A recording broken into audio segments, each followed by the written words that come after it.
అనగనగా చాలా కాలం క్రితం ఆనందపూర్ అనే ప్రాంతంలో మదన్, లలిత్, లక్ష్మణ్ అనే ముగ్గురు ప్రాణ స్నేహితులుండేవారు. వారిలో మదన్ చాలా తెలివైనవాడు, లలిత్ ఎవరికీ భయపడని ధైర్యవంతుడు, ఇక లక్ష్మణ్ ఎప్పుడూ కలల్లో విహరిస్తుండేవాడు. ఈ ముగ్గురు ఒకరంటే ఒకరికి ప్రాణం.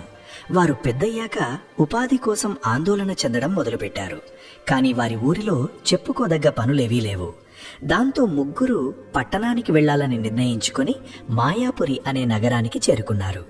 అక్కడ మదన్ ఒక బట్టల దుకాణం పెట్టాడు, లలిత్ యంత్రాలను బాగు చేసే పని మొదలుపెట్టాడు, లక్ష్మణ్ పుస్తకాలు అమ్మడం ప్రారంభించాడు. వారు వేరువేరు పనులు చేస్తున్నప్పటికీ ఆ నగరపు రద్దీలో కూడా వారి స్నేహం చెక్కుచెదరలేదు. మాయాపురి రంగులమయం. అక్కడ మంచితో పాటు చెడు కూడా ఉంది. అదే నగరంలో పద్మ అనే ఒక అత్యంత సౌందర్యవతి ఉండేది. ప్రజలు ఆమెనొక వేశ్యగా భావించేవారు. కాని ఆమె సాధారణ స్త్రీ కాదు.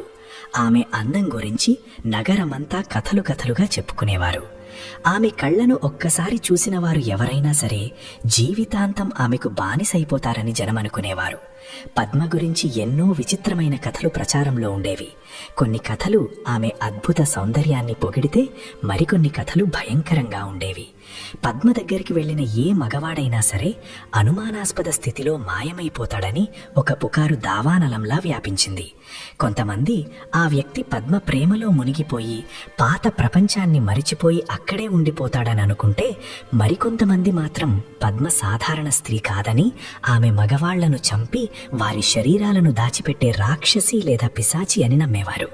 పోలీసులు కూడా ఈ అదృశ్యాల పట్ల విసిగిపోయారు. కానీ వారి దగ్గర ఎలాంటి ఆధారాలు లేవు. పద్మ ఇంట్లో ఎప్పుడూ చట్టవిరుద్ధమైన వస్తువులేవి దొరకలేదు. ఆమె ఇల్లు ఎప్పుడూ ప్రశాంతంగా పద్ధతిగా ఉండేది. ఒక సాయంత్రం ముగ్గురు స్నేహితులు తమ గదిలో కూర్చుని మాట్లాడుకుంటూ ఉండగా పద్మ ప్రస్తావన వచ్చింది. ఇంతగా చర్చించుకుంటున్న ఆ స్త్రీ అసలు ఎలా ఉంటుందో అని మదన్ అన్నాడు. అవును సోదరా, ఆమె ఏదో మాయలమారి అని జనం అనుకుంటున్నారని నేను కూడా విన్నాను అని లలిత్ వెంటనే బదులిచ్చాడు. లక్ష్మణ్ ఇదంతా మౌనంగా విన్నాడు. కాసేపటి తర్వాత అతను మౌనం వీడి, మనం కేవలం విన్నాం తప్ప ఎవరూ ఆమెను దగ్గరగా చూడలేదు. అందుకే ఒకసారి వెళ్ళి ఆమెను కలవాలి. అసలు ఆమె ఎలా ఉంటుందో చూడాలి. మనం ముగ్గురం వెళ్ళి కాసేపు మాట్లాడి వచ్చేద్దామని అన్నాడు. మదన్, లలిత్ వెంటనే వారించారు. మదన్ కోపంగా, లక్ష్మణ్ నీకు పిచ్చి పట్టిందా? జనం ఏమనుకుంటున్నారో వినలేదా? అక్కడికి వెళ్లడమంటే ప్రాణాలను పణంగా పెట్టడమే అని అన్నాడు. లలిత్ కూడా మదన్ను సమర్థిస్తూ, అది సరైన పని కాదు లక్ష్మణ్, మనం కోల్పోవడానికి చాలా ఉన్నాయి. ఇక్కడికి బ్రతకడానికి వచ్చాం కానీ ఇలాంటి ప్రమాదాల్లో ఇరుక్కోవడానికి కాదు అని నచ్చచెప్పాడు. కానీ లక్ష్మణ్ మనసులో ఏదో తెలియని అలజడి మొదలైంది. అతను సహజంగానే సాహసిక కాబట్టి రహస్యాల వైపు ఆకర్షితుడయ్యాడు. అతనిలోని కుతూహలం అతన్ని నిలవనీయలేదు. మీ ఇద్దరూ పిరికివారు, నేను ఖచ్చితంగా వెళ్తాను. మీరు నా కోసం వేచి ఉండాలి. కొన్ని గంటల్లోనే తిరిగి వస్తానని మాటిస్తున్నాను అని లక్ష్మణ్ అన్నాడు. మదన్, లలిత్ ఎంత నచ్చచెప్పినా లక్ష్మణ్ వినలేదు. అతని మొండితనం ముందు ఇద్దరూ మూడిపోయారు. సరే లక్ష్మణ్, కానీ చీకటి పడేలోపే తిరిగి వస్తానని మాట ఇవ్వు. మేము నీకోసం బయట వేచి ఉంటాం అని మదన్ బరువుగా అన్నాడు. నేను అంత సులభంగా మాయం కాను అని నవ్వుతూ లక్ష్మణ్ అన్నాడు. రాత్రి అయింది. లక్ష్మణ్ తన దగ్గరున్న మంచి బట్టలు వేసుకుని పద్మ ఇంటి వైపు బయలుదేరాడు. అతని గుండె వేగంగా కొట్టుకుంటున్నా ముఖంపై ఒక వింత చిరునవ్వు ఉంది. ఒక వేటగాడు అరుదైన వేట కోసం వెళ్తున్నట్లుగా అతను ఉత్కంఠను అనుభవిస్తున్నాడు. పద్మ ఇల్లు నగరంలోని ఒక నిర్మానుష్య ప్రాంతంలో ఉంది. అది ఒక పురాతన భవంతి. ఆ భవంతి చుట్టూ ఎత్తైన ప్రహరీ గోడ ఉంది. లోపల వాతావరణం చాలా నిశ్శబ్దంగా ఉంది. లక్ష్మణ్ ఆ భవంతి పెద్ద ద్వారం దగ్గరికి చేరుకొని ఇనుప గంటను మెల్లగా మోగించాడు. ఒక క్షణం అంతా నిశ్శబ్దంగా ఉంది. ఆ తర్వాత ద్వారం మెల్లగా తెరుచుకుంది. లోపల నుండి ఒక వృద్ధ పనిమనిషి బయటకు వచ్చి లక్ష్మణ్ను ఎగాదిగా చూసి లోపలికి రమ్మని సైగ చేసింది. లక్ష్మణ్ లోపలికి వెళ్ళాడు. అక్కడి దృశ్యం చాలా గొప్పగా ఉంది. భవంతి లోపలి హాలు చాలా పెద్దదిగా ఉంది. ఎక్కడ చూసినా పురాతన కళాఖండాలు, ఖరీదైన తివాచీలు ఉన్నాయి. వాతావరణంలో ఒక వింత నిశ్శబ్దం, గంధం సువాసన వ్యాపించి ఉన్నాయి. ఆ పనిమనిషి లక్ష్మణ్ను ఒక గదిలో కూర్చోమని చెప్పింది. ఆ గది గోడలపై విచిత్రమైన చిత్రాలు ఉన్నాయి. వాటిలో కొన్ని చూడటానికి చాలా భయానకంగా ఉన్నాయి. మరోవైపు మదన్, లలిత్ పద్మ ఇంటి బయట నిలబడి ఉన్నారు. ఇద్దరి ముఖాల్లోనూ ఆందోళన స్పష్టంగా కనిపిస్తోంది. మనం అతన్ని పంపి చాలా పెద్ద తప్పు చేశామని అనిపిస్తోంది అని మదన్ అన్నాడు. అవును మిత్రమా, నాకు ఏదో తేడాగా అనిపిస్తోంది. ఈ ప్రదేశం చాలా భయానకంగా ఉంది. పైగా లక్ష్మణ్ వెళ్లి చాలాసేపు అయ్యింది అని లలిత్ విచారంగా బదులిచ్చాడు. లక్ష్మణ్ ఏ క్షణమైనా బయటకు వస్తాడేమోనని వారు ఆశగా ద్వారం వైపు చూస్తున్నారు. కానీ సమయం గడుస్తున్న కొద్దీ వారి ఆందోళన పెరుగుతోంది. లోపల గదిలో కూర్చున్న లక్ష్మణ్ కూడా కంగారు పడటం మొదలుపెట్టాడు. అంతలోనే గది తలుపు తెరుచుకుని పద్మ లోపలికి వచ్చింది. ఆమెను చూడగానే లక్ష్మణ్ కళ్ళు జిగేల్మన్నాయి. పద్మ సౌందర్యం ఊహకందనంత అద్భుతంగా ఉంది. ఆమె జుట్టు నల్లగా, ఒత్తుగా, పొడవుగా ఉంది. ఆమె కళ్ళు లోపైన సరస్సులా ఉన్నాయి. ఆమె చర్మం పాలలా తెల్లగా, పెదాలు ఎర్రటి గులాబీ రేకుల్లా ఉన్నాయి. ఆమె కట్టుకున్న పట్టు వస్త్రాల్లో అచ్చం దేవకన్యలా మెరిసిపోతోంది. పద్మ రాకతో గది వాతావరణం ఒక్కసారిగా మారిపోయింది. గాలిలో ఏదో తెలియని ఉష్ణం ఆవహించింది. తానేదో మాయలో పడిపోయినట్టు లక్ష్మణ్కు అనిపించింది. అతను కదలలేకపోయాడు. ఆమెనే చూస్తూ ఉండిపోయాడు. ఆమె కళ్ళలో ఒక వింత మెరుపు ఉంది. అది చూసి లక్ష్మణ్ కాస్త భయపడ్డా ఆ భయంపై ఆమె అందమే గెలిచింది. మీరు ఎవరు? నా నుండి ఏం కోరుకుంటున్నారు అని పద్మ మృదువైన గొంతుతో అడిగింది. ఆమె గొంతు వినగానే లక్ష్మణ్ చెవుల్లో ఎవరో తేనె పోసినట్లు అనిపించింది. లక్ష్మణ్ అతి కష్టం మీద తనను తాను తమాయించుకుని, నా పేరు లక్ష్మణ్, మీ గురించి చాలా విన్నాను, అందుకే తలవడానికి వచ్చాను అని నత్తిగా సమాధానమిచ్చాడు. పద్మ చిన్నగా నవ్వింది. ఆ నవ్వులో ఒక వింత ఆకర్షణ ఉంది. ఆమె లక్ష్మణ్ను తన దగ్గర కూర్చోమని సైగ చేస్తూ, ఇక్కడి నుండి ఎవరూ తిరిగి వెళ్లరు అని నవ్వుతూ అంది. లక్ష్మణ్ దీర్ఘంగా ఊపిరి పీల్చుకున్నాడు. అతని గుండె వేడంగా కొట్టుకుంటోంది. బయటపడటం అసాధ్యమైన ఒక ప్రదేశంలో చిక్కుకున్నానని అతనికిప్పుడు అర్థమైంది. పద్మ కళ్ళలో ఉన్న లోతు చూసి లక్ష్మణ్ పూర్తిగా వశమైపోయాడు. ఆమె తీయని మాటలు లక్ష్మణ్ మనస్సును శాంతపరిచాయి. అతను ప్రపంచంలోని ప్రమాదాలన్నింటినీ మర్చిపోయాడు. పద్మ చెప్పగానే అతను మారు మాట్లాడకుండా లేచి వెళ్లి ఆమె పక్కన ఉన్న మఖమల్ సోఫాలో కూర్చున్నాడు. పద్మ పక్కనే ఉన్న వెండి పాత్ర నుండి ఒక ప్రత్యేకమైన పానీయాన్ని లక్ష్మణ్ కు ఇచ్చింది. అది కుంకుమ పువ్వు, గులాబీ రేకులతో చేసిన పానీయంలా ఉంది. లక్ష్మణ్ ఎలాంటి ప్రశ్న వేయకుండా దాన్ని తాగాడు. మొదటి కుక్క గొంతులోకి దిగగానే అతని శరీరంలో ఒక వింత ప్రశాంతత వ్యాపించింది. అతని ఆందోళన, భయం అన్నీ ఒక్కసారిగా మాయమయ్యాయి. ఇప్పుడు అతని మనస్సులో కేవలం పద్మ అందం, ఆమె సాన్నిహిత్యం మాత్రమే ఉన్నాయి. పద్మ లక్ష్మణ్ జీవితం గురించి అడగడం మొదలుపెట్టింది. లక్ష్మణ్ సంకోచం లేకుండా తన బాల్యం, స్నేహితులు, మాయాపురిలో తన కొత్త ఉద్యోగం గురించి చెప్పడం మొదలుపెట్టాడు. అతను చాలా ముఖ్యమైన కథ చెబుతున్నట్లుగా సాధారణ విషయాలను కూడా వివరంగా చెబుతున్నాడు. పద్మ శ్రద్ధగా వింటున్నట్లు ఉన్నా ఆమె కళ్ళలో ఒక వింత ఉదాసీనత ఉంది. ఆమెకు లక్ష్మణ్ మాటల కంటే లక్ష్మణ్ ఉనికిపైనే ఆసక్తి ఉంది. మాట్లాడుతుండగా ఆ గదికి కిటికీలు కాని, గాలి వచ్చే దారి కాని లేవని లక్ష్మణ్ గమనించాడు. ఆ గది పూర్తిగా మూసి ఉంది. గోడలపై ఉన్న చిత్రాలు ఇప్పుడు మరింత భయానకంగా కనిపిస్తున్నాయి. ఒక చిత్రంలో ఒక పురుషుడి విచారకరమైన కళ్ళు నేరుగా లక్ష్మణ్ను చూస్తున్నట్లు ఉన్నాయి. ఆ కళ్ళు సజీవంగా ఉన్నాయని లక్ష్మణకు ఒక క్షణం అనిపించింది. కాని పానీయం మత్తులో అతను ఆ ఆలోచనను పక్కన పెట్టి పద్మ వైపు చూడసాగాడు. బయట భవంతి ద్వారం దగ్గర మదన్, లలిత్ ఓపిక నశిస్తోంది. లక్ష్మణ్ వెళ్లి 2 గంటలు దాటిపోయింది. ఇంతసేపైనా వాడింకా ఎందుకు రాలేదు? ఇది మంచిది కాడు, మనం లోపలికి వెళ్ళాలి అని మదన్ ఆందోళనగా అన్నాడు. లలిత్ తన భయాన్ని అణచుకుంటూ, కాని లక్ష్మణ్ మనల్ని బయటే ఉండమన్నాడు కదా, మనం వెళితే ఏదైనా గొడవ జరిగి ఇబ్బందుల్లో కడతామేమో అని అన్నాడు. ఇప్పుడు గొడవల గురించి ఆలోచించే సమయం కాదు, లక్ష్మణ్ ప్రమాదంలో ఉన్నాడు. నాకీ భవంతి, ఈ నిశ్శబ్దం అస్సలు నచ్చడం లేదు అని మదన్ కోపంగా అన్నాడు. అది విని లలిత్ కూడా అంగీకరించాడు. ఇద్దరూ మెల్లగా తలుపును నెట్టారు. తలుపు లోపల నుండి గడియ వేసిలేదు. లోపలి దృశ్యం చూసి ఇద్దరూ బిత్తరపోయారు. లోపల వింత నిశ్శబ్దం, అగర్బత్తుల వాసన ఉంది. వెలుతురు తక్కువగా ఉండటంతో హాలులో నీడలు నాట్యం చేస్తున్నట్లు ఉన్నాయి. వారు మెల్లగా హాలు దాటి లోపలి గదుల వైపు వెళ్లారు. ప్రతి గది తట్టినా సమాధానం రాలేదు. పద్మ, లక్ష్మణ్ ఇంకా మాట్లాడుకుంటూనే ఉన్నారు. లక్ష్మణ్ ఇప్పుడు పూర్తిగా ఆమె మాయలో పడిపోయాడు. అతను పద్మను చూస్తూనే ఉన్నాడు. అతని మనసులో ప్రపంచంపై ఉన్న ఆశలన్నీ చచ్చిపోయాయి. అతను కేవలం పద్మ దగ్గరే ఉండాలనుకుంటున్నాడు. పద్మ తన వేళ్లతో లక్ష్మణ్ నుదుటిని తాకుతూ, నువ్వు చాలా అందంగా ఉన్నావు లక్ష్మణ్, నువ్విక్కడే నా దగ్గర ఉండిపోవచ్చు, బయట ప్రపంచంలో ఏముంది అని అంది. లక్ష్మణ్ ఎలాంటి అభ్యంతరం చెప్పకుండా కళ్ళు మూసుకున్నాడు. అతను పూర్తిగా లొంగిపోయాడు. పద్మ నవ్వింది. ఆ నవ్వులో గెలుపు, క్రూరత్వం రెండూ ఉన్నాయి. వెంటనే ఆమె తన చేతిని వెనక్కి పెట్టి ఒక రహస్య ద్వారాన్ని చూపించింది. మదన్, లలిత్ వెతుక్కుంటూ పద్మ, లక్ష్మణ్ ఉన్న గది దగ్గరికి వచ్చారు. తలుపు కొద్దిగా తెరిచి ఉంది. మదన్ మెల్లగా తొంగి చూశాడు. లోపలి దృశ్యం చూసి అతను అక్కడే గడ్డకట్టుకుపోయాడు. పద్మ, లక్ష్మణ్ చాలా దగ్గరగా కూర్చుని ఉన్నారు. లక్ష్మణ్ కళ్ళు మూసుకుని గాఢ నిద్రలో ఉన్నట్లున్నాడు. మదన్ లలిత్ను లోపలికి రమ్మని సైగ చేశాడు.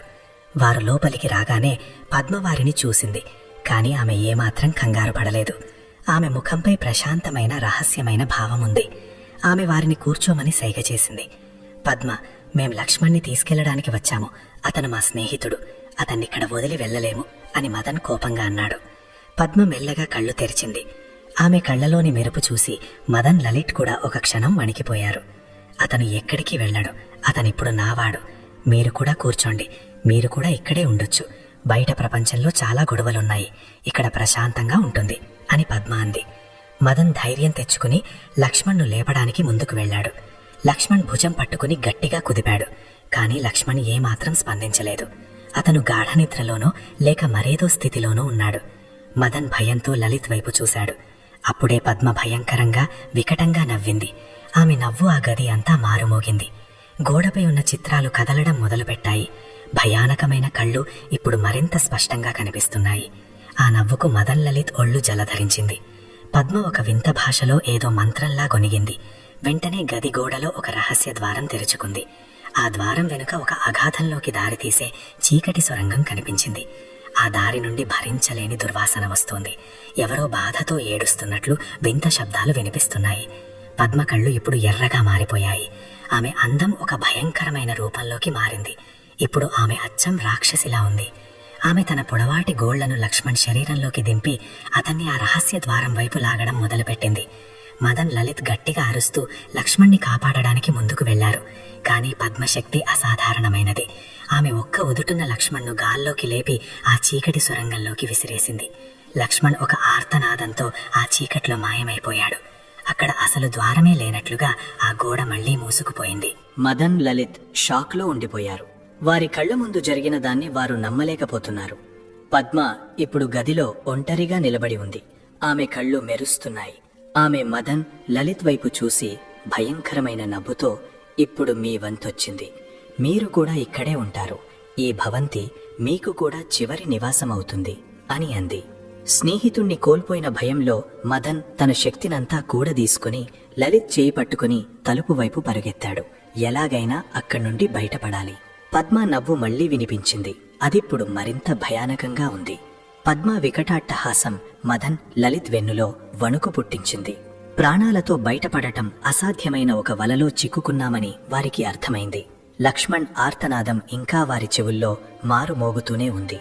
ఆ రహస్య ద్వారం నుండి వచ్చిన కుళ్ళిన వాసన వారిని భయపెడుతోంది. మదన్, లలిత్ చెయ్యి గట్టిగా పట్టుకుని ఇద్దరూ గదిలో నుండి ప్రధాన హాలు వైపు పరిగెత్తారు. పద్మ వెంటనే వారి వెనక రాలేదు గాని ఆమె ఉనికి ఆ హాలంతా వ్యాపించి ఏదో అదృశ్య శక్తి వారిని చుట్టుముట్టినట్లు అనిపించింది. హాల్లోని తక్కువ వెలుతురులో వస్తువులన్నీ వికారంగా కనిపిస్తున్నాయి. వారు వేగంగా ప్రధాన ద్వారం వైపు పరిగెత్తారు. వారికి కావలసింది స్వేచ్ఛ మాత్రమే. వారు ప్రధాన ద్వారం దగ్గరికి రాగానే ఆ తలుపు బయట నుండి తాళం వేసి ఉండటం, దానిపై పగలగొట్టడానికి వీలులేని ఒక భారీ ఇనుప గొలుసు ఉండటం గమనించారు. మదన్ కోపంతో తలుపును గుద్దాడు. ఆ భవంతి ఇప్పుడొక జైలులా మారింది. వాళ్లు లోపల చిక్కుకుపోయారు. మనమిక్కడ ఇరుక్కుపోయా మదన్. ఆమె తలుపు మూసేసింది. ఇప్పుడు ఏం చేద్దాం అని లలిత్ ఆయాసపడుతూ అన్నాడు. మదన్ చుట్టూ చూశాడు. భవంతి లోపల వాతావరణం ఇప్పుడు పూర్తిగా మారిపోయింది. గాలిలో గంధం వాసన పోయి ఏదో కుళ్ళిన వాసన వస్తోంది. తలుపు దగ్గర ఉన్న ఒక బాటదీపం ఒక్కసారిగా రెబరెబలాడి ఆరిపోయింది. చీకటి మరింత పెరిగింది. అప్పుడే వెనుక నుండి పద్మ గొంతు వినిపించింది. మీరు ఎక్కడికి వెళ్తున్నారు? మీ ఇద్దరూ కూడా ఇక్కడే ఉంటారని చెప్పాను కదా అని ఆమె అంది. పద్మ హాల్లో మెల్లగా నడుచుకుంటూ వస్తోంది. కాని ఆమె నడకలో ఒక వింత శక్తి, క్రూరత్వము ఉన్నాయి. చీకట్లో కూడా ఆమె ఎర్రటి కళ్ళు స్పష్టంగా మెరుస్తున్నాయి. ఇక పోరాటం తప్ప వేరే దారి లేదని మదన్కు అనిపించింది. అతను ప్రధాన హాలుకు కుడివైపున ఉన్న కారిడార్లోకి పరుగెత్తమని లలిత్కు సైగ చేశాడు. అక్కడ కొన్ని గదులున్నాయి. బహుశా అక్కడ నుండి పారిపోవడానికి వేరే దారి దొరకొచ్చు అని వారి ఆశ. ఇద్దరూ ఆ కారిడార్ వైపు పరిగెత్తారు. పద్మ నవ్వు వారిని వెంటాడుతోంది. ఆ భవంతి చాలా పురాతనమైనది. కారిడార్ గోడలపై పాచిపట్టి ఉంది. అక్కడ ఉన్న వింత చెక్కడాలు చూస్తుంటే గోడలపై ఏదో విషాదగాథ రాసి ఉన్నట్లు అనిపించింది. వారు పరుగెత్తుకుంటూ వంటగదిలా ఉన్న ఒక పెద్ద గది ముందుకు వచ్చారు. బహుశా ఇక్కడ వెనుక ద్వారం కానీ బయటకు తెరుచుకుని కిటికీ కానీ ఉండొచ్చని వారు అనుకున్నారు. వారు తలుపును ఒక్కోసారిగా తోసుకుని లోపలికి వెళ్లారు. ఆ వంటగది చాలా మురికిగా ఉంది. ఎక్కడ చూసినా పాత బూడిద, పగిలిన పాత్రలు, వింత ఎముకలు చెల్లా చెదురుగా పడి ఉన్నాయి. ఆ గది మూలన ఒక పాత ఇనుప పొయ్యి ఉంది. దానిపై ఒక వింతైన నల్లటి పాత్ర ఉంది. అందులోంచి పొగలు వస్తున్నాయి. లలిత్ వెంటనే వంటగది వెనుక ఉన్న కిటికీ వైపు చూశాడు. కాని ఆ కిటికీ కూడా ఇనుప ఊచలతో గట్టిగా మూసి ఉంది. బయట అడవిలాంటి చిమ్మ చీకటి కనిపిస్తోంది. మదన్ నిరాశతో తలపట్టుకున్నాడు. ప్రతి ద్వారం, ప్రతి కిటికీ మూసి ఉన్నాయి. అప్పుడే వారికి వంటగది నేల మీద ఒక వింత గుర్తు కనిపించింది. ఏదో బరువైన వస్తువును లాగినట్లుగా ఆ గుర్తు ఉంది. ఆ గీత నేల మీద ఉన్న ఒక భారీ బీరువా కిందకు వెళ్తోంది. మదన్ వెంటనే ఆ బీరువాను జరపడానికి ప్రయత్నించాడు. మదన్, లలిత్ కలిసి తమ బలమంతా ఉపయోగించి అతి కష్టం మీద ఆ బరువైన బీరువాను పక్కకు జరిపారు. బీరువా కింద నేల మీద రాతితో చేసిన మరొక రహస్య ద్వారం ఉంది. ఆ రాతి ద్వారంపై కొన్ని వింతైన మంత్రాల వంటి చెక్కడాలున్నాయి. మదన్ సంతోషంగా లలిత్ వైపు చూశాడు. బహుశా ఇదే వారికి తప్పించుకునే మార్గం కావచ్చు. కానీ లలిత్ ముఖంలో ఇంకా భయం అలాగే ఉంది. ఇది 2వ రహస్య ద్వారం మదన్. ఇది మనల్ని ఇంకో ప్రమాదంలోకి తీసుకెళ్తుందేమో అని లలిత్ గుసగుసలాడాడు. మనం సాహసం చేయక తప్పదు. ఇక్కడ ఉంటే చనిపోవడం ఖాయం. బహుశా ఈ దారి బయటకు వెళ్తుందేమో. త్వరగా పద, పద్మ ఎప్పుడైనా ఇక్కడికి రావచ్చు అని మదన్ దృఢంగా అన్నాడు. మదన్ ఆ రాతి ద్వారాన్ని బలంగా లాగడం మొదలుపెట్టాడు. ఆ తలుపు చాలా బరువుగా ఉంది. కాని ప్రాణాలు దక్కించుకోవాలనే పట్టుదల వారిలో బలాన్ని నింపింది. చివరికి ఒక భయంకరమైన రాపిడి శబ్దంతో ఆ రాతి తలుపు తెరుచుకుంది. ఆ తలుపు కింద ఒక లోతైన చీకటి అగాధంలోకి వెళ్లే ఇరుకైన మెట్లున్నాయి. ఆ మెట్ల మార్గం నుండి భరించలేని చలి, కుళ్ళిన వాసన వస్తోంది. ఇదివరకు మొదటి రహస్య ద్వారం నుండి వచ్చిన వాసనలాగే ఇది కూడా ఉంది. మదన్, లలిత్ ఆలస్యం చేయకుండా ఆ మెట్ల గుండా కిందకు దిగడం ప్రారంభించారు. వారు మెట్లు దిగగానే పైన ఉన్న రాతి తలుపు దానంతటా అదే గట్టిగా మూసుకుంది. వంటగదిలో మళ్లీ చీకటి అలుముకుంది. వారిక ఆ భవంతి అట్టడుగున ఉన్న నేలమాలికలో ఉన్నారు. ఆ ప్రదేశం చాలా భయానకంగా ఉంది. అక్కడ గాలి లేదు. కేవలం ఊపిరాడని ఉక్కపోత, దుర్వాసన ఉన్నాయి. గోడలన్నీ చెమ్మగా ఉండి పాచిపట్టి ఉన్నాయి. అక్కడ ఇనుప కటకటాలతో మూసి ఉన్న అనేక చిన్న గదులున్నాయి. ఆ గదుల లోపలి నుండి వింత శబ్దాలు వినిపిస్తున్నాయి. ఎవరో బాధతో మూలుగుతున్నట్లు, గుసగుసలాడుతున్నట్లు, సన్నగా ఏడుస్తున్నట్లు శబ్దాలు వస్తున్నాయి. మదన్, లలిత్ భయంతో ఒకరినొకరు హత్తుకున్నారు. తప్పించుకునే ప్రయత్నంలో తాము మరింత పెద్ద వలలో చిక్కుకున్నామని వారికి అనిపించింది. అప్పుడే వారికి కటకటాల వెనుక ఒక నీడ కనిపించింది. అది ఒక మనిషి నీడ. ఆ వ్యక్తి చాలా బలహీనంగా, ఎండిపోయినట్లు ఉన్నాడు. అతని కళ్ళు భయానకంగా తెరుచుకుని ఉన్నాయి. ఆ వ్యక్తి తన ఎండిపోయిన వేలితో మదన్ వైపు చూపిస్తూ, ఆమె రాకముందే ఇక్కడ నుండి పారిపోండి అని బొంగురుపోయిన గొంతుతో హెచ్చరించాడు. నువ్వెవరు? అసలు ఈ ప్రదేశం ఏమిటి? లక్ష్మణ్ ఇక్కడ ఉన్నాడో నీకు తెలుసా అని మదన్ భయంతో ఆ వ్యక్తిని అడిగాడు. ఆ వ్యక్తి బాధాకరంగా నవ్వి, లక్ష్మణ్ ఇప్పుడు కేవలం ఒక నీడగా మారిపోయాడు. మీరు కూడా త్వరలోనే అలాగే మారుతారు అని అన్నాడు. అప్పుడే వారు దాక్కున్న మూల నుండి ఒక వింత నీలిరంగు వెలుతురు వేగంగా వారి వైపు రావడం కనిపించింది. దాంతో పాటు ఎవరో నడుస్తున్నట్లు బరువైన అడుగుల శబ్దం వినిపించింది. పద్మ లేదా మరేదో భయంకరమైన శక్తి తమ వైపు వస్తోందని మదన్కు అర్థమైంది. ఆలోచించే సమయం లేదు. అతను లలిత్ను లాక్కుంటూ నేలమాలిక లోపలి వైపు పరిగెత్తడం మొదలుపెట్టాడు. ఆ నీలి వెలుతురు, భారీ అడుగుల శబ్దాల నుండి దూరంగా పారిపోవడమే వారి లక్ష్యం. లక్ష్మణ్ కు జరిగిన దారుణం వారికొక హెచ్చరికలా నిలిచింది. మదన్, లలిత్ ఆ సొరంగంలో మరింత లోపలికి వెళ్లారు. అక్కడ గాలి పీల్చుకోవడం కూడా కష్టంగా ఉంది. గోడలు కేవలం రాళ్లతో కాకుండా ఎముకలు, పాత చెక్క ముక్కలతో కట్టినట్లున్నాయి. ఆ నీలమాలికను కొన్ని వందల ఏళ్ల క్రితం కట్టినట్లు అనిపిస్తోంది. వారొక ఇరుకైన సొరంగంలోకి ప్రవేశించారు. ఆ సొరంగం గోడలపై వింతైన గుర్తులు చెక్కి ఉన్నాయి. అవన్నీ ఏదో క్షుద్ర పూజలకు సంబంధించిన గుర్తులుగా అనిపిస్తున్నాయి. వాటిని చూస్తున్న కొద్దీ మదన్, లలిత్ భయం రెట్టింపు అవుతోంది. తాము ఏదో సాధారణ గదిలో కాకుండా ఒక సైతాను పూజా స్థలంలోకి వచ్చామని వారికి అర్థమైంది. వెనుక నుండి నీలి వెలుతురు వేగంగా వారిని సమీపిస్తోంది. అడుగుల శబ్దం ఇప్పుడు మరింత స్పష్టంగా వినిపిస్తోంది. అది మనిషి నడకలా కాకుండా ఏదో భారీ వింత జీవి పాకుతున్నట్లు ఉంది. లలిత్ భయంతో వణికిపోతూ, మనం ఆగకూడదు మదన్, అది మనిషి కాదు, ఇంకేదో శక్తి అని అన్నాడు. మదన్ పరిగెడుతూనే ఉన్నాడు. తన మిత్రుడిని కాపాడుకోవాలనే పట్టుదల తప్ప అతనికి ఇంకేమీ కనిపించడం లేదు. అకస్మాత్తుగా సొరంగం అంతమై వారొక పెద్ద గోళాకార గుండ్రని గదిలోకి ప్రవేశించారు. ఆ గది ఆ నీలమాలికదు. ఆ కలశం చుట్టూ ఎండిపోయిన రక్తపు మరకలు, వింత ఎముకలు చెల్లాచెదురుగా పడి ఉన్నాయి. అక్కడ ఇనుము తుప్పు పట్టిన వాసన వస్తోంది. ఆ గదిలో వేర్వేరు దిశల్లో తెరుచుకునే అనేక ద్వారాలున్నాయి. కాని అవన్నీ ఇనుప కటకటాలతో మూసి ఉన్నాయి. వాటి వెనుక కూడా జైలు గదుల్లాంటివే ఉన్నాయి. ఆ గదుల నుండి వస్తున్న మూలుగులు ఇప్పుడు మరింత బిగ్గరగా వినిపిస్తున్నాయి. మదన్ ఒక గదిలో చాలా అస్థిపంజరాలను చూశాడు. వాటి మధ్య ఒక కొత్త శరీరం పడి ఉంది. అది లక్ష్మణ్ శరీరం. లక్ష్మణ్ కళ్ళు తెరిచే ఉన్నాయి. వాటిలో శూన్యం కనిపిస్తోంది. అతని ముఖంపై భయం తాలూకు ఆనవాళ్లు స్పష్టంగా ఉన్నాయి. మదన్ అరవడానికి ప్రయత్నించాడు, కాని గొంతు పెగలలేదు. ఆ దృశ్యం చూసి వారి గుండె పగిలిపోయినంత పనైంది. లలిత్ వణుకుతున్న చేతులతో లక్ష్మణ్ కళ్లను మూయడానికి ప్రయత్నించాడు. కాని లక్ష్మణ్ శరీరం రాయిలా చల్లగా గట్టిగా మారిపోయింది. వారి ప్రియమిత్రుడు ఇప్పుడొక నిర్జీవ దేహంగా మిగిలిపోయాడు. దీనికి కారణం పద్మ అని వారికి అర్థమైంది. అంతలోనే ఆ గదిలోకి నీలి వెలుతురు వేగంగా చొచ్చుకొచ్చింది. ఆ వెలుతురు ఒక ముసలి గూని ఉన్న స్త్రీ నుండి వస్తోందని వారు గమనించారు. ఆమె శరీరం మొత్తం బట్టలతో కప్పబడి ఉంది. ఆమె చేతిలో ఒక నీలిరంగు కాగడ మషాలా మండుతోంది. ఆ వెలుతురులో ఆ ముసలిది మరింత భయంకరంగా కనిపిస్తోంది. ఆమె కళ్ళు లోతుకుపోయున్నాయి. ముఖం నిండా ముడతలున్నాయి. ఆమె ఒక కర్కశమైన గొంతుతో నవ్వుతూ, మీరు చాలా దూరం పరిగెత్తారు. పద్మదేవి మిమ్మల్ని నాకు అప్పగించింది. నేను నర్కిని, ఈ భవంతి రక్షకురాలిని అని చెప్పింది. నర్కి గొంతుకు ఆ గోడలు కూడా కంపించాయి.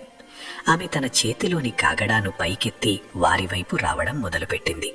మదన్ వెంటనే లలిత్ను లాక్కుని ఆ గదిలో ఉన్న మరో ద్వారం వైపు పరుగెట్టాడు. ఆ ద్వారం మిగిలిన వాటికంటే భిన్నంగా ఉంది. దానికి కటకటాలు లేవు. ఒక భారీ రాతి గడియతో అది మూసి ఉంది. నర్కి వారిని వెంబడించడం మొదలుపెట్టింది. ఆమె నడుస్తుంటే ఎముకలు టపటపలాడుతున్న శబ్దాలు వస్తున్నాయి. ఆమె ఒక కుళ్ళిపోయిన బొమ్మలా ఉంది. మదన్, లలిత్ కలిసి ఆ రాతి గడియను పగలగొట్టడానికి ప్రయత్నించారు. కానీ అది చాలా గట్టిగా ఉంది. నర్కి వారికి చాలా దగ్గరగా వచ్చేసింది. ఆమె గట్టిగా నవ్వి, ఇక ఎక్కడికి పారిపోతారు? మీ మాంసం చాలా తాజాగా ఉంది. ఇది నా దేవతకు చాలా ఇష్టం అని అంది. నర్కి తన చెయ్యి చాచింది. ఆమె గోళ్లు చాలా పొడవుగా, పదునుగా, ఏదో లోహపు ఆయుధాల్లా ఉన్నాయి. ఆమె మదన్ను పట్టుకోబోతుండగా మదన్ చూపు గది మధ్యలో ఉన్న ఆ నల్లటి కలశంపై పడింది. అతనికి ఒక ఆలోచన వచ్చింది. ఆ కలశమే ఈ క్షుద్రశక్తికి మూలం అయి ఉండొచ్చు. మదన్ తన చివరి ప్రయత్నంగా ఒక బరువైన రాయిని తీసుకుని ఆ కలశం వైపు విసిరాడు. రాయి నేరుగా వెళ్లి కలశానికి తగిలింది. అది పెద్ద శబ్దంతో పగిలిపోయింది. కలశం పగలగానే అందులోంచి నల్లటి ద్రవం నేలంతా పాకింది. ఒక ఘాటైన దుర్వాసన ఆ ప్రదేశమంతా వ్యాపించింది. కలశం పగలగానే నర్కి శక్తి ఒక్కసారిగా క్షీణించింది. ఆమె గట్టిగా అరిచింది. ఆమె చేతిలోని నీలి మంట ఆరిపోయింది. చీకట్లో నర్కి ఒక ప్రాణం లేని బొమ్మలా నేలకూలింది. ఆమె శరీరం నుండి దుర్వాసన రావడం మొదలైంది. మదన్, లలిత్లకు ఇదే సరైన సమయం అనిపించింది. వారు మళ్లీ ఆ రాతి గడియపై బలంగా దాడి చేశారు. ఈసారి అది పగిలిపోయింది. తలుపు తెరుచుకోగానే వారికి ఒక కొత్త సొరంగం కనిపించింది. ఆలోచించకుండా వారు అందులోకి దూకారు. సొరంగం లోపలికి రాగానే వారికి స్వచ్ఛమైన గాలి తగిలింది. ఆ దారి బయటకు వెళ్తుందని వారికి అర్థమైంది. వారిలో చిన్న ఆశ చిగురించింది.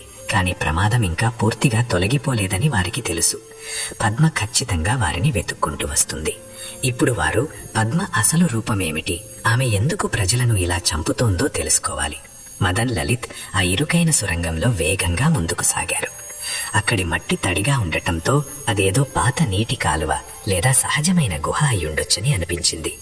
నర్కి పీడ వదిలిపోవడంతో వారికి కాస్త ఉపశమనం కలిగింది. సొరంగంలో చిమ్మ చీకటి ఉండటంతో తాము ఎటు వెళ్తున్నారో వారికి తెలియడం లేదు. ఏదైనా ఊహించని ప్రమాదం ఎదురవుతుందేమోనని మదన్ లలిత్ను నెమ్మదిగా నడవమని చెప్పాడు. మనం జాగ్రత్తగా ఉండాలి లలిత్. ఈ దారి ఎక్కడికి వెళ్తుందో తెలియదు. పద్మ మనల్ని వెతకడానికి మరెవరైనా పంపవచ్చు అని మదన్ హెచ్చరించాడు. లలిత్ ఇంకా లక్ష్మణ్ మరణం తాలూకు బాధలోనే ఉన్నాడు. లక్ష్మణ్ చావుకు మనం ప్రతీకారం తీర్చుకోవాలి మదన్. పద్మకు శిక్ష పడాల్సిందే అని లలిత్ అన్నాడు. మదన్ చీకట్లోనే లలిత్ భుజం తట్టి, మనం ఖచ్చితంగా ప్రతీకారం తీర్చుకుందాం. కానీ ముందు మనం ఇక్కడి నుండి ప్రాణాలతో బయటపడాలి. పద్మ అసలు ఎవరు అనేది తెలుసుకోవాలి అని ధైర్యం చెప్పాడు. సుమారు అరగంట సేపు దడిచిన తర్వాత సొరంగం పైకి వెళ్లడం మొదలయింది. గాలిలో మట్టి వాసన పోయి పచ్చని ఆకులు, పూల సువాసన రావడం మొదలయింది. అంటే తాము భూమి పైకి వస్తున్నామని వారికి అర్థమయ్యింది. కాసేపటి తర్వాత వారొక చిన్న చెక్క తలుపు దగ్గరికి వచ్చారు. మదన్ మెల్లగా ఆ తలుపును తెరిచాడు. బయటి దృశ్యం చూసి వారు ఆశ్చర్యపోయారు. వారు పద్మభవంతి వెనక ఉన్న పచ్చని తోటలోకి వచ్చారు. ఆ తోట స్వర్గంలా అందంగా ఉంది. రంగురంగుల పూలు, మధ్యలో పాలరాతితో చేసిన నీటి కొలను, అందులోంచి వస్తున్న నీటి గలగలలు చాలా ఆహ్లాదకరంగా ఉన్నాయి. వెన్నెల కాంతిలో ఆ తోట అందం మరింత రెట్టింపయింది. ఇంత అందమైన ప్రదేశం కింద అంత భయంకరమైన నేలమాడిగా మరణం దాగి ఉన్నాయని ఎవరూ ఊహించలేరు. ఆ తోట భవంతి ప్రహరీ గోడ వరకు విస్తరించి ఉంది. అక్కడి వరకు వెళ్తే బయటపడవచ్చని మదన్ భావించాడు. వారు పొదల్మో నక్కుతూ నెమ్మదిగా ముందుకు కదిలారు. ఏ చిన్న శబ్దం చేసినా మళ్లీ ప్రమాదంలో పడతామని వారికి తెలుసు. భవంతి లోపలి నుండి వెలుతురు వస్తోంది. పద్మ ఏ క్షణమైనా బయటకు రావచ్చని వారు భయపడుతున్నారు. తోట మధ్యలోకి రాగానే వారికొక వింత దృశ్యం కనిపించింది. అందమైన పూల మొక్కల మధ్య కొన్ని మొక్కలు మాత్రం పూర్తిగా నల్లబడి వాడిపోయి ఉన్నాయి. ఆ మొక్కల కింద మట్టి కూడా నల్లగా ఎండిపోయి ఉంది. లలిత్ ఆ మొక్కలను చూపిస్తూ, ఇది చూడు మదన్, ఇక్కడేదో తేడాగా ఉంది. ఇంత అందమైన తోటలో ఈ నల్ల మొక్కలేంటి అని గుసగుసలాడాడు. మదన్ నిశితంగా పరిశీలించగా ఆ నల్ల మొక్కల దగ్గర మట్టిలో ఏదో పాతిపెట్టిన ఆనవాళ్లు కనిపించాయి. అతను మట్టిని కొంచెం తీసి చూడగా అతని గుండె ఆగిపోయినంత పనయింది. మట్టి కింద మనుషుల ఎముకలు ఉన్నాయి. ఆ నల్లటి మొక్కల వేర్లు ఆ ఎముకలను చుట్టుముట్టి వాటి నుండి పోషకాలను తీసుకుంటున్నట్లు అనిపించింది. ఆ దృశ్యం అత్యంత భయానకంగా ఉంది. ఈ తోట అందం కేవలం ఒక భ్రమ అని, పద్మ చంపిన మనుషుల శరీరాలను ఇక్కడే పాతిపెడుతోందని వారికి అర్థమైంది. ఆ ఆలోచనే వారిని వణికించింది. అంతలోనే భవంతి మేడ మీద ఉన్న బాల్కనీ తలుపులు గట్టిగా తెరుచుకొని పద్మ బయటకు వచ్చింది. ఆమె ఇప్పుడు మునుపటి కంటే మరింత క్రూరంగా కనిపిస్తోంది. ఆమె కళ్ళు కోపంతో ఎర్రగా ఉన్నాయి. మీరు నా నుండి తప్పించుకోలేరు. నరికి విఫలమైతే నేను స్వయంగా మిమ్మల్ని పట్టుకుంటాను అని ఆమె గట్టిగా అరిచింది. ఆమె గొంతు ఆ తోట అంతా ప్రతిధ్వనించింది. మదన్, లలిత్ వెంటనే దగ్గర్లోని పొదల వెనక దాక్కున్నారు. పద్మ బాల్కనీ నుండి కిందకు దిగి తోటలో నడవడం మొదలుపెట్టింది. ఆమె వేట కోసం వెతుకుతున్న క్రూర జంతువులా గాలిని వాసన చూస్తోంది. మదన్, లలిత్ నేల మీద పాకుతూ ప్రహరీ గోడవైపు వెళ్లడానికి ప్రయత్నించారు. అకస్మాత్తుగా పద్మ ఆ నల్ల మొక్కల దగ్గరికి వచ్చి ఆగింది. ఆమె గట్టిగా నవ్వుతూ, మీరు ఇక్కడే ఉన్నారని నాకు తెలుసు. మీరు కూడా ఈ మిగతా వారిలాగే ఇక్కడే మట్టిలో కలిసిపోతారు అని అరిచింది. పద్మ తన అరచేతిని తెరిచింది. అందులోంచి నీలిరంగు వెలుతురు బయటకు వచ్చింది. నర్కి దగ్గర ఉన్న శక్తి లాంటిదే ఇది కూడా. ఆమె ఆ వెలుతురును గాలిలో తిప్పుతూ వారిని వెతకడం మొదలుపెట్టింది. ఇక దొరికిపోయామని మదన్, లలిత్ భయంతో కళ్ళు మూసుకొని దేవుడిని ప్రార్థించారు. సరిగ్గా అప్పుడే పద్మ వెనుక ఉన్న గోడపై ఒక నీడ కనిపించింది. అది ఒక పొడవైన సన్నని వ్యక్తి ఆకారం. ఆ వ్యక్తి ముఖానికి నల్లటి ముసుగు ఉంది. చేతిలో ఒక పురాతనమైన పొడవైన కత్తి ఉంది. ఆ ముసుగు మనిషి నిశ్శబ్దంగా ఉన్నాడు. పద్మ తన చేతిలోని నీలి వెలుతురును మదన్, లలిత్ ఉన్న వైపు విసిరింది. ఆ వెలుతురు పొదలను చీల్చుకుంటూ వారి వైపు దూసుకొస్తోంది. సరిగ్గా అదే క్షణంలో ముసుగు మనిషి మెరుపు వేగంతో తన కత్తిని దూసి పద్మపై దాడి చేశాడు. ఆ దాడి ఎంత వేగంగా జరిగిందంటే పద్మ తేరుకునే లోపే కత్తి ఆమె వీపులో దిగింది. పద్మ ఒక భయంకరమైన జంతువులా గట్టిగా అరిచింది. వెంటనే నీలి వెలుతురు మాయమైపోయింది. పద్మ బాధతో నేలకూలింది. ఆమె శరీరం నుండి నల్లటి రక్తం కారడం మొదలైంది. ఆ ముసుగు మనిషి ఒక్క క్షణం కూడా ఆగకుండా పద్మను ఈడ్చుకుంటూ భవంతి గోడవైపు తీసుకెళ్లాడు. మదన్, లలిత్ భయంతో పొదల్లోనే ఉండిపోయారు. అసలు ఈ కొత్త వ్యక్తి ఎవరో, పద్మపై ఎందుకు దాడి చేశాడో వారికి అర్థం కాలేదు. ముసుగు వేసుకున్న ఆ వ్యక్తి పద్మను ఎత్తుకుని క్షణాల్లోనే ఆ తోట గోడను ఎక్కేసి గాలివానలా చీకట్లో మాయమైపోయాడు. తోటలో మళ్లీ నిశ్శబ్దం ఆవరించింది. కానీ ఆ నిశ్శబ్దం చాలా భయానకంగా ఉంది. మదన్, లలితిక ఏమాత్రం ఆలస్యం చేయకుండా బయటపడాలని నిర్ణయించుకున్నారు. ఇదే వారికి చివరి అవకాశం. వాళ్లు నీల మీద పాకుతూ వెళ్లి ఆ ఎత్తైన గోడను అతి కష్టం మీద ఎక్కగలిగారు. గోడ అవతల దృశ్యం పూర్తిగా వేరుగా ఉంది. అది ఒక దట్టమైన భయంకరమైన అడవి. తాము ఇంకా ప్రమాదంలోనే ఉన్నామని వారికి తెలుసు. కానీ కనీసం పద్మ ఉన్న ఆ భవంతి ప్రభావం నుంచైనా బయటపడ్డామని ఊపిరి పీల్చుకున్నారు. అడవిలో చీకటి మరింత ఎక్కువగా ఉంది. ఎటు వెళ్లాలో వారికి తెలియడం లేదు. కానీ వారికి 2 విషయాలు మాత్రం స్పష్టంగా తెలుసు. 1, ఎలాగైనా ఈ ప్రమాదకరమైన అడవిని దాటాలి.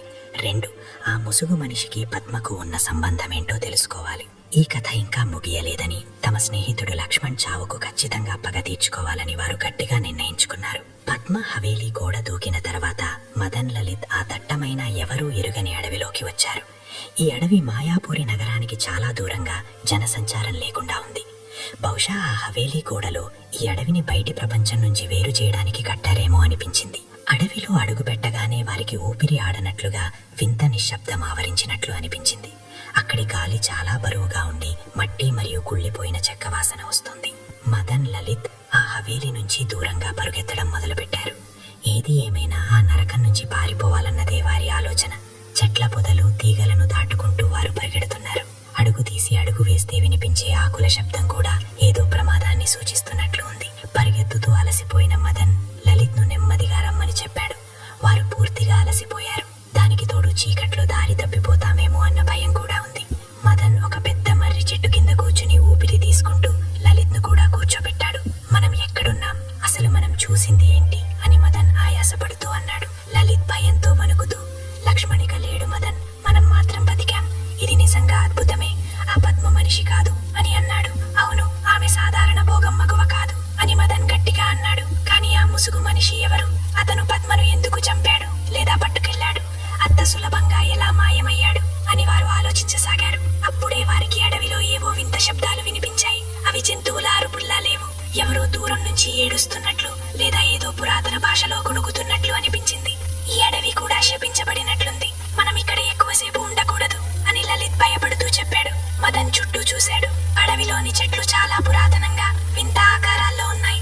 వాటి కొమ్మలు పాముల్లా మెలికలు తిరిగి చీకట్లో మరింత భయానకంగా కనిపిస్తున్నాయి. చెట్ల కాండాల మీద ఎవరో పురాతన లిపిలో ఏవో గుర్తులు చెక్కారు. అప్పుడే మదన్ చూపు మర్రి చెట్టు కాండం మీద పడింది. అక్కడ ఎవరో పదునైన వస్తువుతో ఒక గుర్తును చెక్కారు. ఆ వేలి నేల మాలిగలో పద్మ చేసిన క్షుద్ర పూజల దగ్గర చూసిన గుర్తు లాంటిదే అది కూడా. తాము ఇంకా ఆ దుష్ట శక్తి ప్రభావంలోనే ఉన్నామని మదన్ కి అర్థమైంది. పద్మ వల్ల కేవలం హవేలీకే కాదు, ఈ అడవి అంతా విస్తరించి ఉంది. మదన్ ఆ గుర్తును తాకబోతుండగా ఒక్కసారిగా బలమైన గాలి వీచి పొగ కమ్మేసింది. ఆ పొగలో ఒక క్షణం పాటు ఒక ముసలివాని ముఖం కనిపించింది. కళ్ళు వాచిపోయి పెదాలు చిట్లిపోయి ఉన్న ఆ ముఖం నిండా బాధ, నిస్సహాయత కనిపించాయి. లలిత్ భయంతో గట్టిగా అరుస్తూ మదన్ను వెనక్కి లాగాడు. ఆ పొగ, ఆ ముఖం వెంటనే మాయమయ్యాయి. కాని వారి గుండెల్లో భయం గూడు కట్టుకుంది. అది ఆత్మ. లలిత్, పద్మ చంపిన వాళ్లలో అది కూడా ఒకరి ఆత్మ అని మదన్ వణుకుతున్న గొంతుతో చెప్పాడు. వారు వెంటనే అక్కడ్నుంచి లేచి మళ్లీ పరిగెత్తడం మొదలుపెట్టారు. భయంతో వారు దాదాపుగా పిచ్చి వాళ్లలా పరిగెడుతున్నారు. చెట్లకు గుద్దుకుంటూ, రాళ్లకు తట్టుకుంటూ ఎలాగైనా అక్కడ్నుంచి దూరంగా వెళ్లిపోవాలని ప్రయత్నించారు. పరిగెడుతుండగా వారికి దూరంగా ఒక చిన్న వెలుగు కనిపించింది. ఆ వెలుగు స్థిరంగా లేదు. ఎవరో కాగడా పట్టుకుని నడుస్తున్నట్లుగా కదులుతోంది. అది ఏదైనా ఊరు లేదా నగరం వెలుగై ఉండొచ్చని మదన్ అనుకున్నాడు.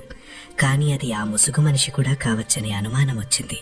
వారు ఆ వెలుగు వైపు చాటుగా పొదల వెనుక దాక్కుంటూ నడిచారు. దగ్గరికి వెళ్లి చూస్తే అది కాగడా కాదు, ఒక పాడుబడ్డ గుడిసెలో వెలుగుతున్న చిన్న లాంతరు అని తెలిసింది. ఆ గుడిసె చాలా పురాతనంగా ఉంది. చుట్టూ పెరిగిన గడ్డి వల్ల అది ఎవరికీ కనిపించకుండా దాగి ఉంది. గుడిసె బయట చిన్న మంట వెలుగుతోంది. దానిమీద ఒక ఇనుప పాత్ర ఉంది. లోపల ఎవరున్నారో చూడమని మదన్ లలిత్కు సైగ చేశాడు.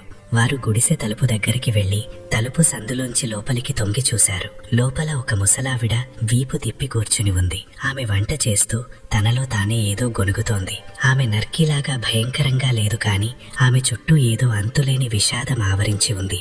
అప్పుడే ఆ ముసలావిడ నెమ్మదిగా తల తిప్పి తలుపు వైపు చూసింది. ఆమె చూపులు నేరుగా మదన్ లలిత్ వైపు ఉన్నాయి. వాళ్ళు అక్కడే ఉన్నారని ఆమెకు తెలిసినట్లుంది. ఆమె నవ్వింది, కానీ ఆ నవ్వులో చాలా బాధ ఉంది. ఎక్కడికి పారిపోతున్నారు? లోపలికి రండి. ప్రస్తుతానికి మీరు ఇక్కడ సురక్షితమే అని ఆమె నెమ్మదిగా అంది. మదన్ లలిత్ ఆశ్చర్యపోయారు. ఈమె ఎవరు? మనం ఇక్కడ ఉన్నామని ఎలా తెలిసింది అని వారు తికమకపడ్డారు. మదన్ ధైర్యం చేసి తలుపు తెరిచి లలిత్తో కలిసి లోపలికి వెళ్లాడు. ఆ ముసలావిడ వారిని కూర్చోమని చెప్పి, మీరు ఎవరో, ఎక్కడి నుంచి వస్తున్నారో నాకు తెలుసు.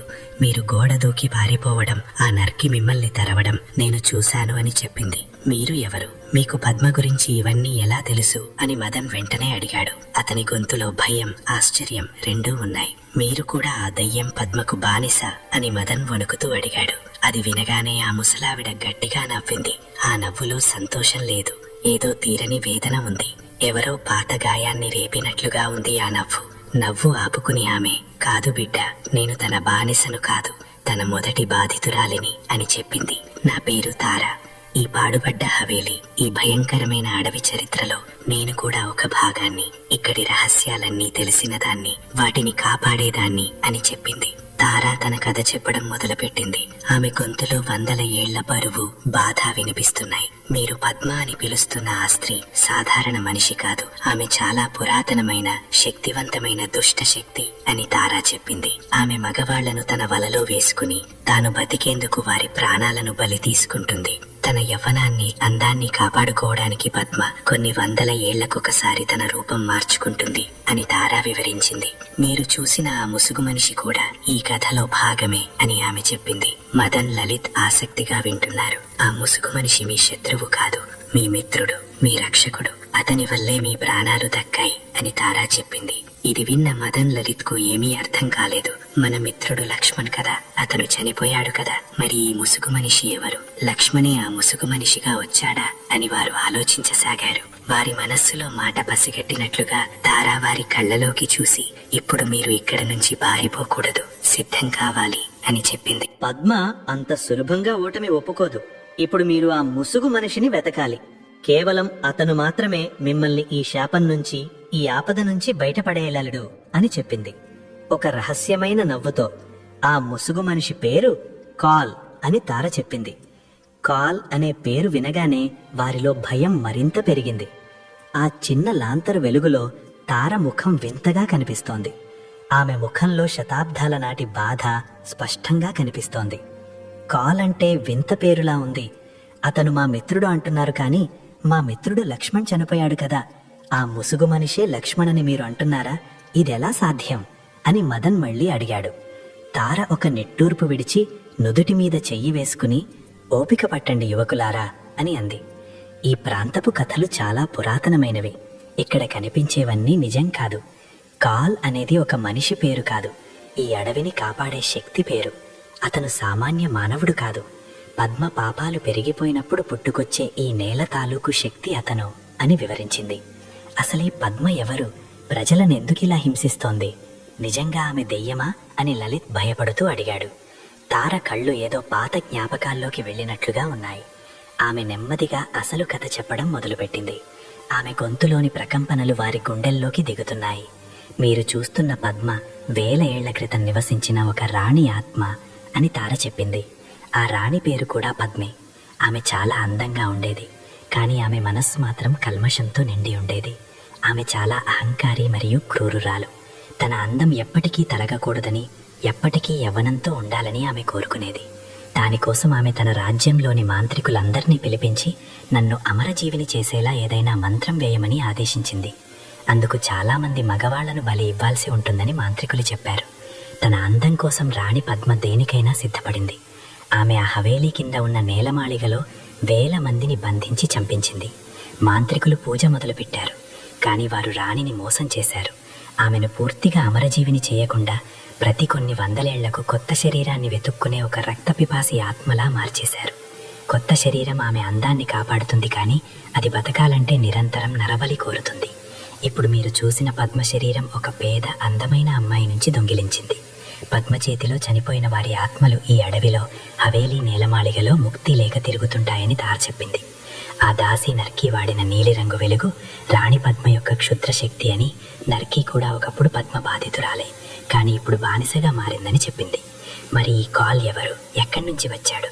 పద్మ మీద ఎందుకు దాడి చేశాడు అని మదన్ ఆశ్చర్యంగా అడిగాడు. రాణి పద్మ ఈ ఘోరాలు మొదలుపెట్టినప్పుడు ఈ అడవిలోని ఋషులు ఒక రక్షణ కవచాన్ని సృష్టించారు. దాన్నే మనం కాల్ అంటాం అని తార చెప్పింది. పద్మ ఏదైనా అమాయక ప్రాణాన్ని తీసినప్పుడు కాల్ ఒక ముసుగు వీరుడిగా ప్రత్యక్షమవుతాడు. పద్మను అంతం చేయడమే కాల్ లక్ష్యం. కానీ పద్మ చాలా శక్తివంతురాలు కాబట్టి ఆమెను చంపడం అసాధ్యం. కేవలం కొంతకాలం బలహీనపరచగలడు అని చెప్పింది. కాల్ ఇప్పుడు పద్మను గాయపరిచాడు. ఇదే మీకు సరైన సమయం అని తార చెప్పింది. మా స్నేహితుడు లక్ష్మణ్ ఆత్మ కూడా ఇక్కడే చిక్కుకుపోతుందా? అతను మాకు మళ్లీ దొరకడా అని లలిత్ ఏడుస్తూ అడిగాడు. తార వారి వంక చూసి ఆశ ఇంకా చావలేదు అని చెప్పింది. ఈ అడవి హవేలీ మాయ చాలా క్లిష్టమైనది.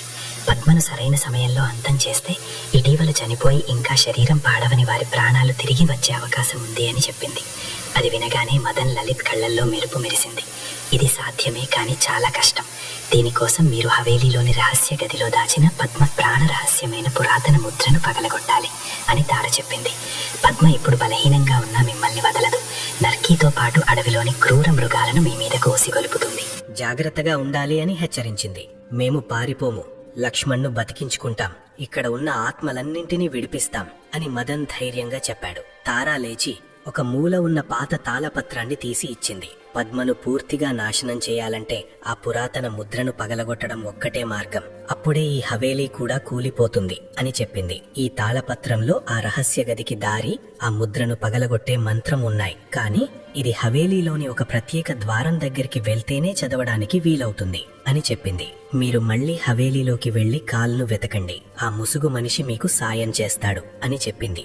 మదన్, లలిత్ ఒకరినొకరు చూసుకున్నారు. ఇది ప్రాణాలతో చెలగాటమని తెలిసిన తమ స్నేహితుడి కోసం వెనక్కి తగ్గకూడదని నిర్ణయించుకున్నారు. తారా వారికి ఎముకలతో చేసిన ఒక రక్షణమాలని ఇచ్చింది. ఇది పద్మ క్షుద్ర శక్తి నుంచి మిమ్మల్ని కాపాడుతుంది, దీన్ని ఎప్పుడూ మీ దగ్గరే ఉంచుకోండి, ఆ ముద్రను పగలగొట్టే వరకు ఎవరినీ నమ్మకండి అని చెప్పింది. వారు ఆ ముసలావిడకు ధన్యవాదాలు చెప్పి ఆ భయంకరమైన హవేలీ వైపు బయలుదేరారు. ఇప్పుడు వారి పోరాటం ఒక స్త్రీతో కాదు, 1000 ఏళ్ల నాటి దుష్ట శక్తితో అని వారికి అర్థమైంది. మదన్, లలిత్ తార గుడిసె నుంచి బయటకు వచ్చి పద్మ హవేలీ వైపు నడక సాగించారు. కాళ్లు బరువుగా ఉన్న, మనస్సు దృఢంగా ఉంది. మెడలో ఉన్న ఎముకల మాల వల్ల వారికి ఏదో తెలియని శక్తి వచ్చినట్లు అనిపించింది. అడవిలో ఇప్పుడు మరింత నిశ్శబ్దముంది. హవేలీ చీకట్లో ఒక రాక్షసిలా నిలబడి ఉంది. వారు ఇంతకు ముందు పారిపోయిన గోడరంధ్రం గుండానే మళ్లీ లోపలికి ప్రవేశించారు. తోటలో నిశ్శబ్దముంది. అక్కడ పద్మ నల్లటి రక్తపు మరకలు ఇంకా అలాగే ఉన్నాయి. కాని పద్మ గాని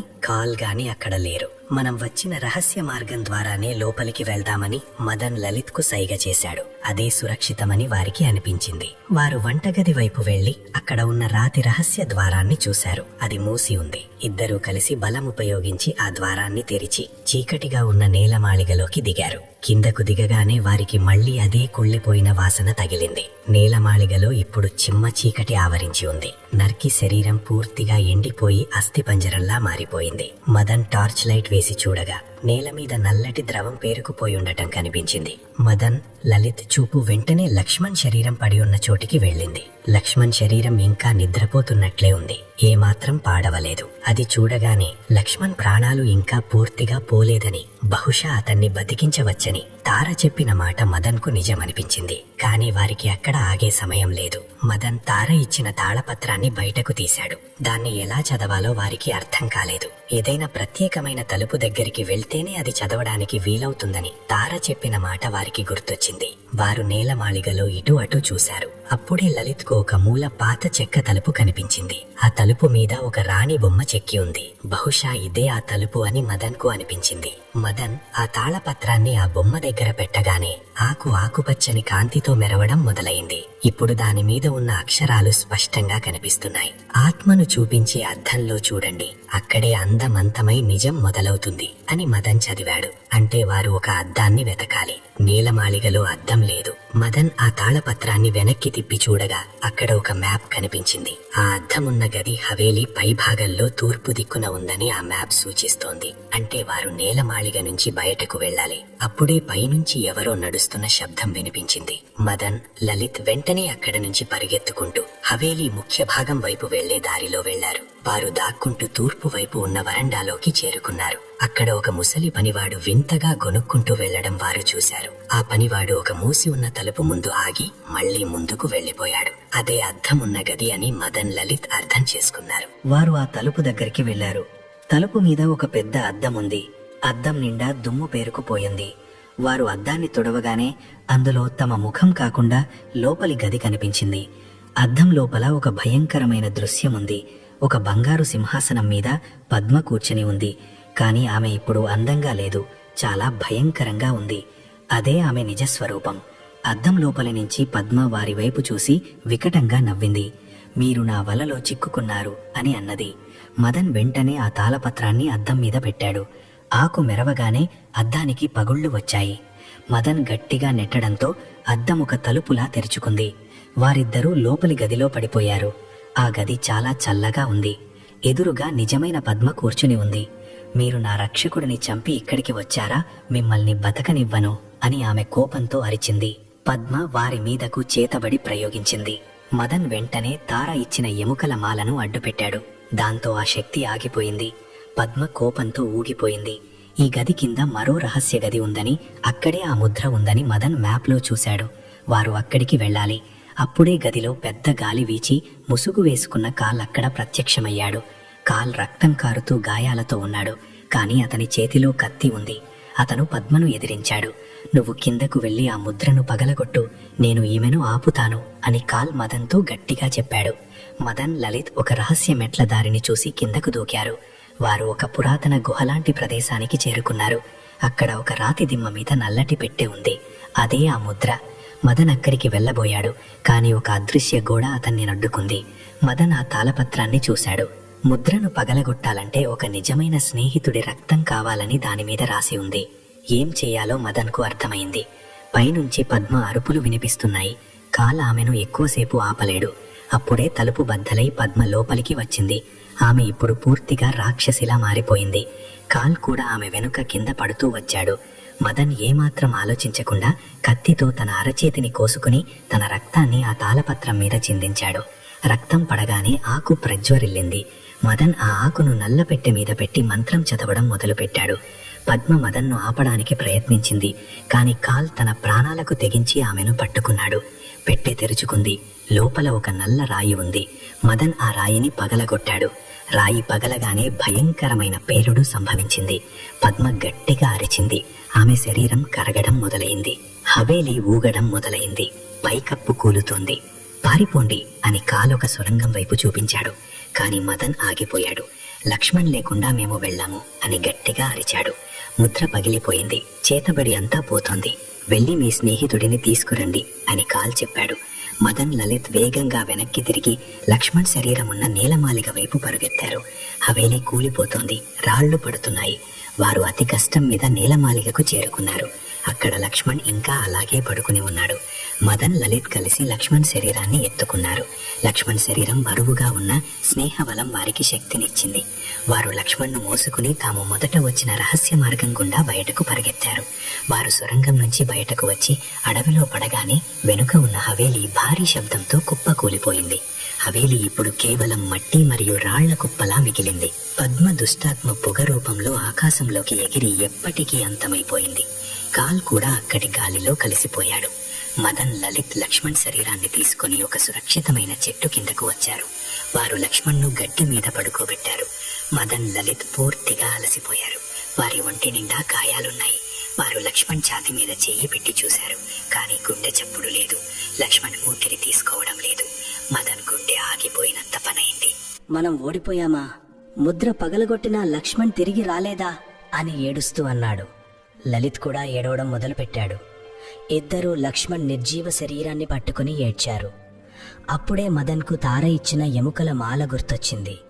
ప్రాణాన్ని తిరిగి తేవడానికి ఇది సాయం చేస్తుందని తార చెప్పింది. మదన్ వెంటనే తన మెడలోని మాలను తీశాడు. వణుకుతున్న చేతులతో ఆ మాలను లక్ష్మణ్ మెడలో వేశాడు. మాల వేయగానే అందులోంచి సన్నని తెల్లటి కాంతి రావడం మొదలైంది. ఆ కాంతి మెల్లగా పెరుగుతూ లక్ష్మణ్ శరీరం మొత్తాన్ని ఆవరించింది. అడవిలో గాలి ఒక్కసారిగా ఆగిపోయింది. మదన్, లలిత్ ఊపిరి బిగబట్టి చూస్తున్నారు. ఆ కాంతి చాలా ప్రకాశవంతంగా మారి నెమ్మదిగా లక్ష్మణ్ శరీరంలోకి ఇంకిపోయింది. ఒక క్షణం పాటు నిశ్శబ్దం ఆవరించింది. అంతలోనే లక్ష్మణ్ శరీరంలో ఒక కుదుపు వచ్చింది. అతని వేళ్లు కదిలాయి. లక్ష్మణ్ అని మదన్ గట్టిగా పిలిచాడు. గాఢ నిద్ర నుంచి లేచినట్లుగా లక్ష్మణ్ ఒక నిట్టూర్పు విడిచాడు. అతని ఛాతీ కదలడం మొదలైంది. లక్ష్మణ్ నెమ్మదిగా కళ్ళు తెరిచాడు. అతని కళ్లలో ఇప్పుడు మరణం తాలూకు అలుము లేదు, జీవిత కాంతి ఉంది. మదన్, లలిత్ ఆనందంతో పిచ్చివాళ్లైపోయారు. వారు లక్ష్మణ్ను గట్టిగా కౌగిలించుకున్నారు. లక్ష్మణ్కు ఏమీ అర్థం కాలేదు. ఏం జరిగింది? నేనెక్కడున్నాను? మీరెందుకు ఏడుస్తున్నారు అని నీరసంగా అడిగాడు. నువ్వు తిరిగి వచ్చావు మిత్రమా. మమ్మల్ని వదిలి వెళ్ళిపోయావు, కాని యమపాశం నుంచి నిన్ను లాక్కొచ్చావు అని మదన్ ఏడుస్తూ నవ్వుతూ చెప్పాడు. తనను గదిలోకి లాక్కెళ్లడం వరకే లక్ష్మణ్కు గుర్తుంది. ఆ తర్వాత ఏమైందో తెలియదు. తాము పద్మతో ఎలా పోరాడింది, తార, కాల్ ఎలా సాయం చేసింది, మదన్, లలిత్ అతనికి వివరించారు. లక్ష్మణ్ మెడలోని మాలను తడిమి చూసుకున్నాడు. తనకు పునర్జన్మ దొరికిందని అతనికి అర్థమైంది. ముగ్గురు స్నేహితులు ఆ గడ్డి మీద కూర్చుని ఒకరినొకరు చూసుకుంటూ ఉండిపోయారు. తాము ముగ్గురు బతికి ఉన్నామంటే నమ్మలేకపోతున్నారు. తెల్లవారింది. సూర్యుడి తొలికిరణాలు అడవి మీద పడ్డాయి. రాత్రి భయానకంగా అనిపించిన అడవి ఇప్పుడు ప్రశాంతంగా, అందంగా కనిపిస్తోంది. ముగ్గురు స్నేహితులు బయలుదేరాలని నిర్ణయించుకున్నారు. లక్ష్మణ్ ఇంకా నీరసంగా ఉండటంతో మదన్, లలిత్ అతనికి ఆసరాగా నిలిచారు. వారు అడవి దాటి తమ గ్రామం ఆనంద్పూర్ వెళ్లే రోడ్డు మీదకు వచ్చారు. వారు గ్రామంలో అడుగు పెట్టగానే జనం వారిని చూసి ఆశ్చర్యపోయారు. వీరు ముగ్గురు ఎప్పుడో చనిపోయి ఉంటారని లేదా నగరంలో తప్పిపోయి ఉంటారని గ్రామస్తులు అనుకున్నారు. మదన్ తల్లిదండ్రులు పరిగెత్తుకుంటూ వచ్చి కొడుకును హత్తుకున్నారు. లలిత్, లక్ష్మణ్ కుటుంబ సభ్యులు కూడా వచ్చారు. లక్ష్మణ్ తల్లి తన కొడుకును క్షేమంగా చూసి ఆనందంతో కన్నీళ్లు పెట్టుకుంది. తన కొడుకు మళ్లీ దక్కుతాడని ఆమె అనుకోలేదు. మదన్, లలిత్, లక్ష్మణ్ గ్రామస్తులకు అసలు నిజం చెప్పలేదు. హవేలి, పద్మ గురించిన భయంకరమైన కథను తమలోనే దాచుకోవాలని నిర్ణయించుకున్నారు. తాము నగరంలో దారి తప్పి ఒక అడవిలో చిక్కుకుపోయామని, చాలా కష్టాలు పడి ఒకరి సాయంతో ఒకరు బయటపడ్డామని ఊరి వాళ్లకు చెప్పారు. వారి ధైర్యాన్ని చూసి ఊరి వాళ్లు మెచ్చుకున్నారు. ఆ రోజు ఆనందపూర్ గ్రామంలో పండగ వాతావరణం నెలకొంది.